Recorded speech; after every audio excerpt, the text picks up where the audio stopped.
আসসালামু আলাইকুম ভিউয়ার্স, কেমন আছেন আপনারা সবাই? আশা করি সবাই ভালো আছেন, সুস্থ আছেন ভিউয়ার্স। আপনাদের জন্য খুবই সুখবর। রিসেন্ট যেটা পাচ্ছি সেটি হচ্ছে যে খুব সম্ভবত 5 তারিখ বা 6 তারিখের মধ্যে আপনাদের ক্লাস শুরু হয়ে যাবে। আপনারা কলেজে আসবেন। অনেক দিন অপেক্ষা করেছেন নতুন কলেজে ভর্তি হয়ে। কলেজে যাব, ক্লাস করব, বন্ধুদের সাথে পরিচিত হব, একটা ব্যাপার তো থেকেই থাকে। তো আশা করি আপনাদের ক্লাস কার্যক্রম শুরু করে দেবে, যদিও আসলে এখনও পর্যন্ত ক্লিয়ার করেনি যে কোন কোন সেমিস্টারে ক্লাস নেবে বা নেবে কি না, এই ধরনের বিষয় আসেনি। তারপরে আমার মনে হয় যে আহ, খুলে দিয়ে দিবে। এবং আমি তো রংপুর পলিটেকনিকের পাশেই থাকি। তো এখানে অনেকেই মেছে চলে আসছে, ফার্স্ট সেমিস্টারের অনেকেই চলে আসছে। তো সেই সাপেক্ষে আশা করা যায় যে আমরা খুব শিগগিরই স্বাভাবিক জীবনযাপন করতে পারবো। তো যাই হোক, আমরা আজকে ভিউয়ার্স যেটা করব সেটা হচ্ছে ধারার যোগফল এর 2 নম্বর ভিডিও। এখানে আমরা অতি সংক্ষিপ্ত প্রশ্নাবলীর কিছু বেছে বেছে, যেগুলো বিভিন্ন বিগত সালে এসেছিল বাকাশি বইয়ের, সেরকম ইম্পর্টেন্ট প্রশ্নগুলো বেছে নিয়েছি। তো সেই প্রশ্নগুলো ধারাবাহিকভাবে উত্তর দেব। এখানে আমরা দেখতে পাচ্ছি যে সমান্তর প্রগমন কাকে বলে। এখানে উত্তরে দিয়েছি যে ধারার কোনো পথ থেকে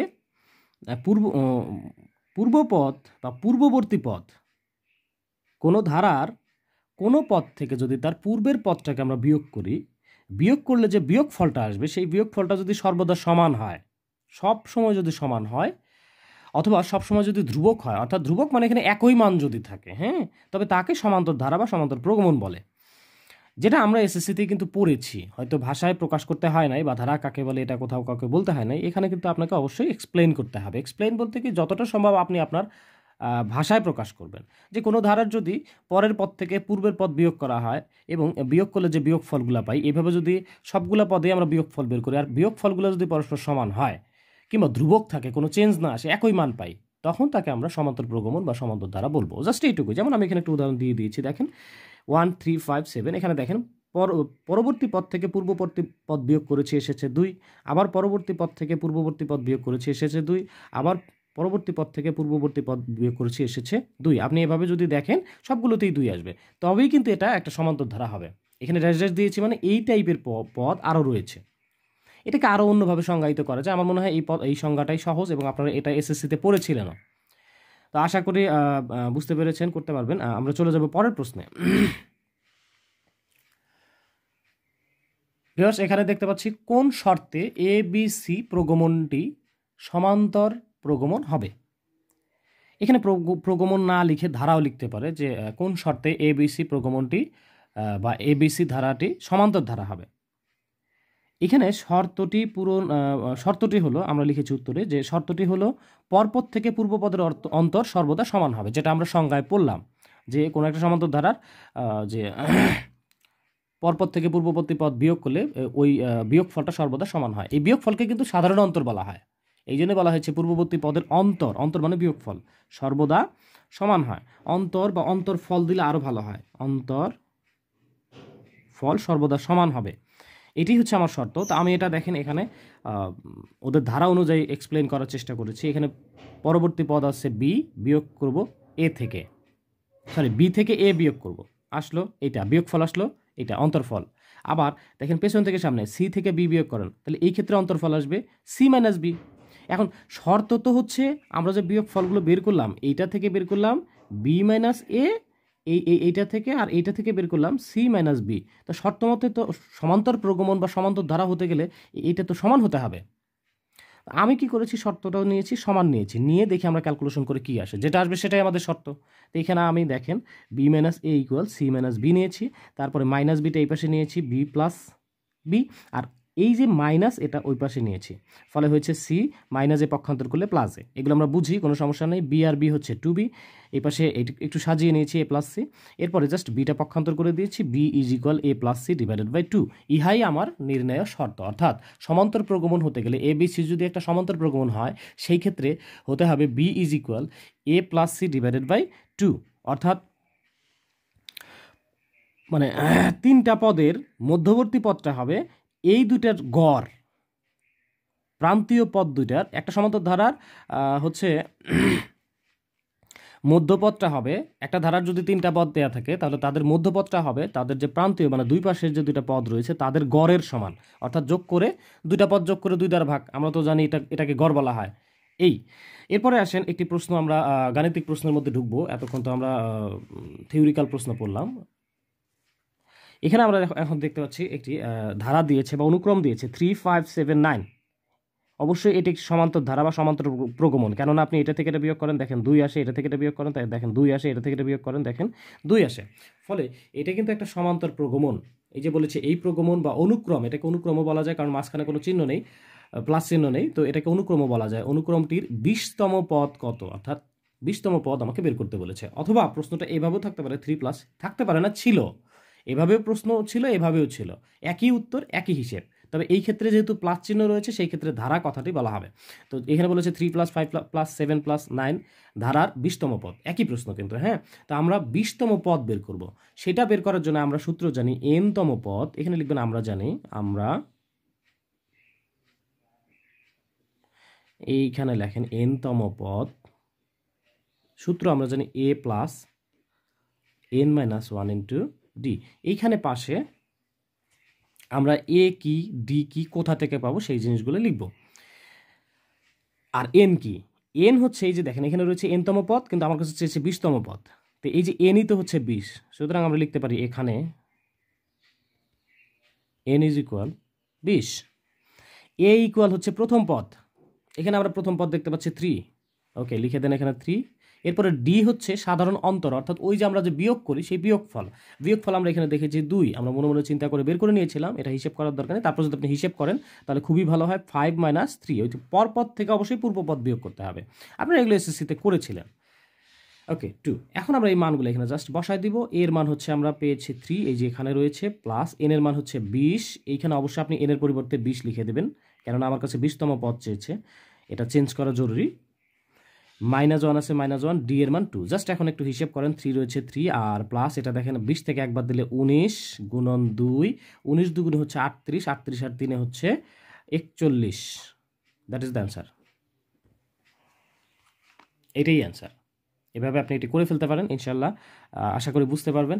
আর আরেকটি ছোট্ট বিষয় কনফিউশন ক্লিয়ার করে দিই, ছোট্ট একটা কনফিউশন। আসলে আমি এই বিষয়টার জন্য অত্যন্ত লজ্জিত। আমাদেরই একজন গণিতের শিক্ষক, তিনি শিক্ষকতাই করেন, তো আমি এইভাবে অঙ্ক করে দিয়েছিলাম, তো তিনি বলেছিলেন যে এটি ফিজিক্সের ম্যাথ, এটা ফিজিক্সের নিয়ম, ফিজিক্সের নিয়মে গণিত অঙ্ক করা যাবে না।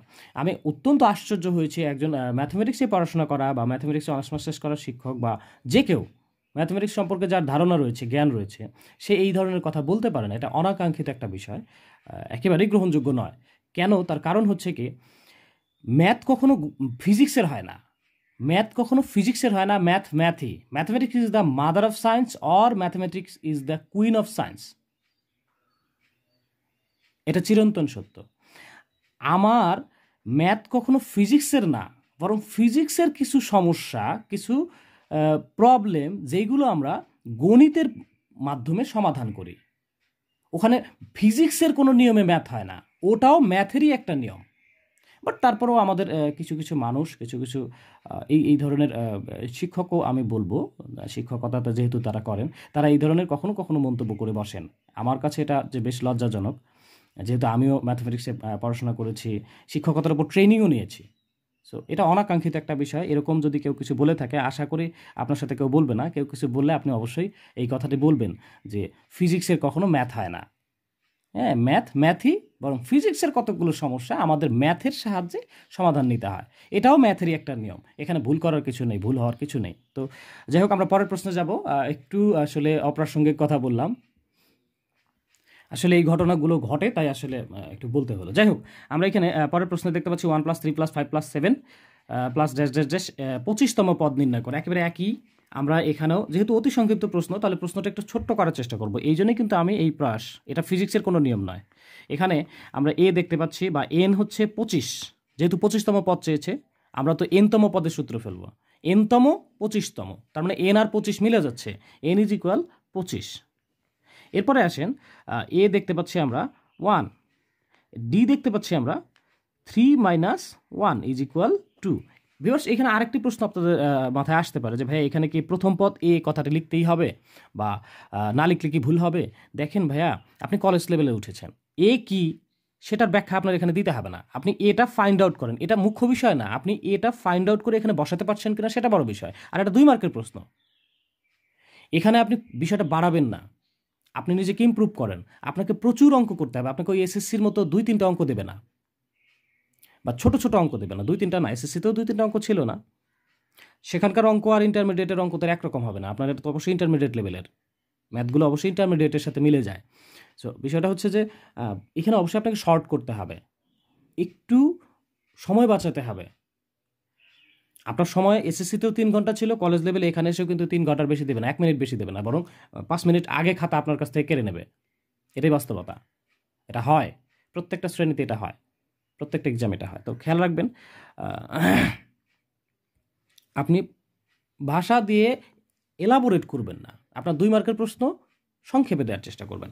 তো যাই হোক, এখানে আমরা এনতম পদের সূত্রটি ফেলে দেবো। আমরা জানি কথাটা লিখে দেবেন, এনতম পদ is equal A plus N minus 1 into D is equal, এর মান হচ্ছে 1 বসায় দিলাম, এনের মান আমরা এখান থেকে পাচ্ছি হচ্ছে এনের মান 25, তাহলে এখানে লিখে দেবো বা 25তম পদ, মানে এই পাশে এনের মান বসালাম, তাহলে এখানে এনের মান বসাতে হবে 25 মাইনাস 1 ইন্টু ডি এর মান আমরা পেয়েছিলাম 2, যা অঙ্ক থেকে পেয়েছি তাই আমরা এখানে বসিয়ে দিলাম। তারপর আমরা এখানে 1 রয়েছে 1, প্লাস রয়েছে প্লাস, 25 থেকে একবার দিলে 24, আর 24 গুণন 2। আপনি যদি বলেন ভাই একবার হিসেব করা যাবে না, 100% করা যাবে, ওয়েলকাম।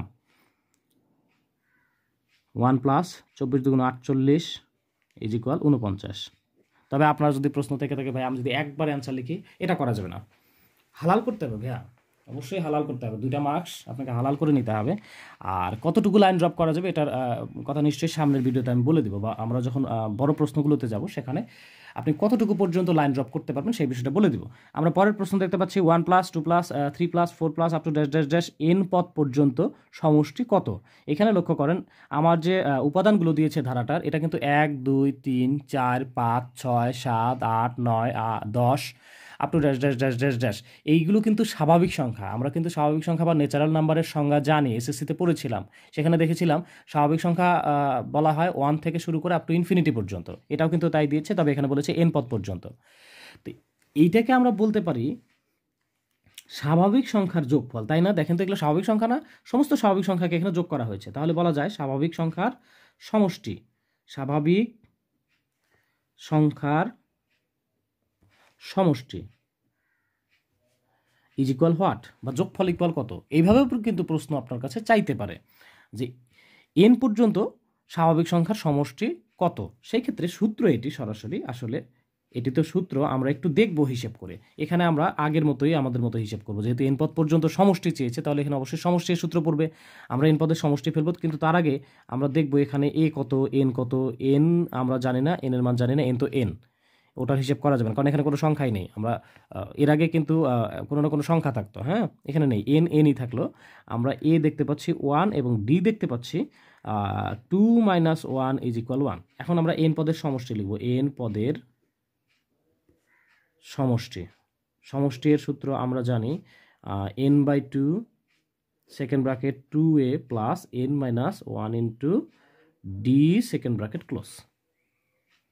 এটি তো আমাদের সমষ্টির সূত্র, যেটা আমরা এসএসসিতে পড়েছিলাম সমান্তর ধারার। এটা তো সমান্তর ধারা একটা, এখানে এন এর মান আমার জানা নাই, কারণ এনের কোনো এন কত, মানে 20টা সংখ্যা, 20টা পদের সমষ্টি, 40টা পদের সমষ্টি এইভাবে দেয় নাই, সরাসরি বলছে এন পদের সমষ্টি বা এন সংখ্যক পদের সমষ্টি চেয়েছে। সুতরাং এখানে এন এর মান আমরা বসাতে পারবো না। 2 রয়েছে 2, এর মান হচ্ছে 1 বসায় দিলাম, প্লাস এন এর মান আমরা জানি না বসায় দিলাম, ডি এর মান আমরা জানি 1 বসায় দিলাম। এন্ড ক্যালকুলেশন করা যাক, এটা এন বাই 2, এটা ঠিক আছে। এইখানে একটু খেয়াল করেন, এটা 2 1 2, আর এই যে এইটার সাথে যে 1 এর গুণ আছে এইটা এইটাই হবে, ফলে আমরা এখানে পাচ্ছি 2 1 2 ফার্স্ট ব্র্যাকেট দিলাম, আর এন মাইনাস 1 1 এন মাইনাস 1 মাঝখানে প্লাস ছিল, তাহলে প্লাস এন মাইনাস 1। এখন আরেকটু হিসেব করা যাক, আমি একটু এই চিপাটাতে করি, আসলে জায়গা কম পড়ে গেল। এখানে লক্ষ্য করেন, এই যে এন তো এন, এই যে আরেকটা এন, এরা কিন্তু গুণন আকারে রয়েছে, তাহলে এই যে গুণন ব্র্যাকেট দিলাম, এই এন ছিল এই এন, দেখেন 2 থেকে 1 বিয়োগ যাবে, বিকজ এর সামনে হচ্ছে প্লাস, এর সামনে মাইনাস, আমরা জানি উল্টা চিহ্ন হলে বিয়োগ করতে হয়। তাহলে 2 থেকে আমরা 1 বিয়োগ করলাম, থাকলো 1 বড়টার সামনে দেখেন এই যে এটা বড়, এটার সামনে প্লাস, তাহলে এখানে হবে প্লাস। আর এই যে 2টা যে ছিল ডিভাইডেড বাই, এটা পুরোটার নিচে দিয়ে দিলাম, এটা দেওয়া যাবে। এইটা কিন্তু আমাদের স্বাভাবিক সংখ্যার সমষ্টি এর সূত্র, বা 1 + 2 + 3 + 4 + up to dash dash dash is equal n × n + 1 divided by 2। এটা প্রচুর জায়গায় প্রত্যেকটা অঙ্কে, আমরা যখন রচনামূলক অঙ্কে যাব বা সংক্ষিপ্ত অঙ্কে যাব, প্রত্যেকটা অঙ্কে দেখবেন এই সূত্রটা চলে আসবে। এই যে এটার 1 + 2 + 3 + 4 + up to dash dash dash n পর্যন্ত ইকুয়াল আমরা সরাসরি লিখে দেবো n × n + 1 ডিভাইডেড বাই 2। আশা করি বুঝতে পেরেছেন। এবার দেখেন, এটা কিন্তু স্বাভাবিক সংখ্যার বর্গের যোগফল। এটাকে এভাবেও প্রশ্নে আসতে পারে যে স্বাভাবিক সংখ্যার বর্গের সমষ্টি কত। তাহলে সেক্ষেত্রে আমরা একইভাবে আপনি যদি এইভাবে নির্ণয় করেন, দেখবেন চলে আসবে। আমি একবার সূত্র লিখে দিচ্ছি, আমি এক্সপ্লেন করছি না, ভিডিওটা অনেক বড় হয়ে যাচ্ছে। এটি সূত্র হচ্ছে 1² + 2² + 3² + 4² + up to dash dash dash plus n² is equal, আপনার n² পর্যন্ত হিসেব হবে। এর বাইরে কত আছে আমরা জানি না, কিন্তু আমরা n পর্যন্ত হিসেব করবো। সেই ক্ষেত্রে সূত্র হবে হুবহু হুবহু না, সরি, তারপর n + 1, তারপর 2n + 1। এটা সূত্র আমি গত ভিডিওতেও দেখিয়েছি, নিচে হয় 6, সূত্রের মধ্যে লিখে দিয়েছিলাম। আপনি সরাসরি এভাবে লিখবেন যে আমরা জানি এত ইকুয়াল এত, 2 মার্কের জন্য এইটুকু দিলেই চলবে। এভাবে নির্ণয় করে করাতে হবে এমন কোনো কথা নেই। আপনি এভাবে করতে পারেন, খুবই ভালো কথা। আমি জাস্ট এটা আপনাকে বোঝানোর জন্য যে এইটা যে আসলে এইটা হয়, সূত্রটা প্রমাণ করে দিলাম। একইভাবে এটাও কিন্তু একইভাবে প্রমাণ করা যাবে, বাট আমরা টাইম ওয়েস্ট করবো না। বাট যেহেতু 2 মার্কের জন্য শেষ করে দেবো। একইভাবে আপনার কিন্তু চলে আসতে পারে 1³ 2³ 3³ সাধারণত 1 2 3 পর্যন্তই থাকে, 4 পর্যন্ত থাকতে পারে, নাও থাকতে পারে। এই ক্ষেত্রে সূত্রটা হয় হুবহু এইটাই n × n + 1 ডিভাইডেড বাই 2, শুধু তার উপর সেকেন্ড ব্র্যাকেট দিয়ে একটা হোল স্কোয়ার দিতে হয়। এটাও কিন্তু আপনি ওই যদি ধারার সূত্র দিয়ে মানে এইভাবে প্রমাণ করতে চান, এটাও করতে পারবেন, কিন্তু আমাদের দরকার নেই, বিকজ 2 মার্কের জন্য এইটুকুই হবে। এই প্রশ্নটা এইভাবে না দিয়ে বলতে পারে যে স্বাভাবিক সংখ্যার ঘনের সমষ্টি কত। আশা করি এই 3টা প্রশ্ন পাশাপাশি আপনি যদি একটু বিষয়টা নিয়ে ভাবেন, আপনি দেখতে পারবেন, বুঝতে পারবেন।